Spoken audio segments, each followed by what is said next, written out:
Hindi siya joke eh. Hindi siya Sige, joke. tuloy mo. Riddle ba yan? Parang ano siya. Ang tawag ba sa pintong nakabukas ay opinion?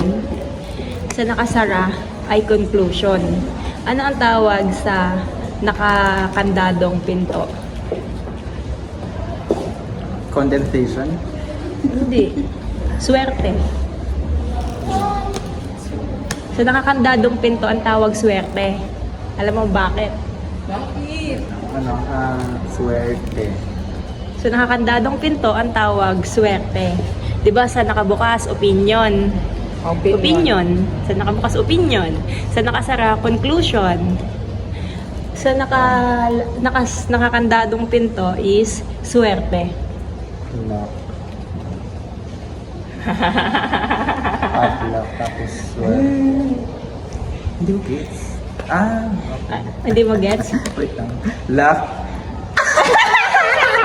Nagets niya. Luck yun. Di ba? Oo. Nagets mo? Ano, nung sabi ko, padlock or nakandado. Lock. In English ko na lang. Tapos, nung na-realize kong swerte. Bakit opinion yung bukas na pinto? Kasi, open when. Bakit conclusion yung nakasarang pinto? Hindi ko alam. Close yun. Yeah. Ano para Conclusion. ganito? Hindi ko alam. Ano ba naman yan? Nag-add ng word, so... Kasi Hindi pa. conclusion. Conclusion. Close yun. Open yun. Opinion. Conclusion. And luck yun. Okay, yeah. Nagets niya, finally! I get it. Nagets mo, finally! Yeah, because